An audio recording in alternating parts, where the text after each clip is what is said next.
कोई बेवजह दुख दे तो क्या करे? देखिए, पहली बात तो ये है कि ऐसा कभी होता नहीं, ना आज तक हुआ ना आगे कभी होगा।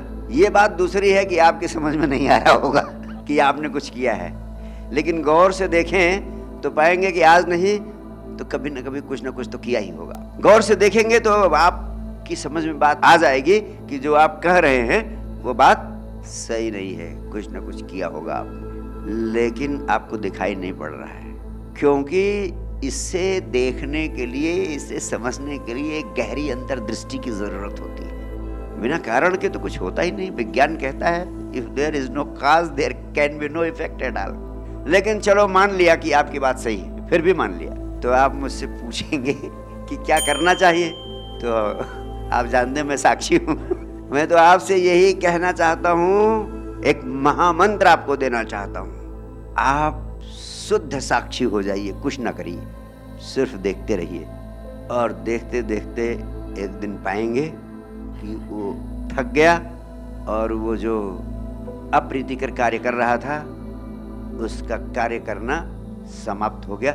जब आप उपेक्षा कर देंगे, उसकी ध्यान नहीं देंगे उधर, शुद्ध साक्षी हो जाएंगे, वह स्थिति अपने आप खत्म हो जाएगी। मैंने प्रयोग करके देखे, कोई बात सिद्धांत की आपको नहीं कहता हूं, मैंने जिन चीजों को जिया है वही अनुभव आपके हृदय तक पहुंचाना चाहता हूं। पहली बात तो वो मर जाएगा, लेकिन इसके बावजूद भी अगर नहीं खत्म होती है बात, या साक्षी हो पाना आपके लिए संभव नहीं है, इसके लिए भी थोड़ा भीतर का सामर्थ्य चाहिए साक्षी होने के लिए। मैं सारे ऑप्शंस बता दे रहा हूं आपको, साक्षी हो पाना भी संभव नहीं है तो फिर अभी से कोई योजना मत बनाओ। साक्षी का दूसरा सूत्र कहता है कि कोई योजना बनाने की जरूरत नहीं, मौके पर देख लेंगे, जो वक्त कहेगा वो कर लेंगे। अगर वक्त कहेगा, जैसा मैंने कहा, ईसाइयों की तरह कोई नियम नहीं बनाना कि कोई एक गाल पर चाटा मारे तो दूसरा गाल भी उसकी तरफ कर देना, ऐसे नियम मत बनाना। साक्षी ऐसे नियम नहीं बनाता, पूर्व निर्धारित नहीं करता, वक्त पर छोड़ देता है।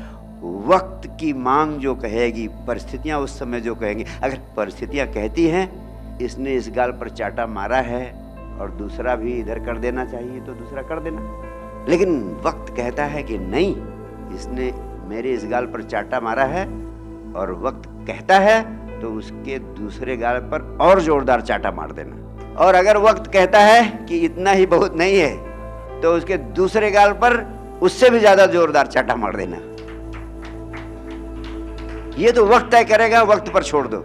और अगर आप इतना काम कर लेंगे, इतनी ही तैयारी रखेंगे, इतना ही मना स्थिति बना लेंगे, तो इसका एक चमत्कारी परिणाम होगा।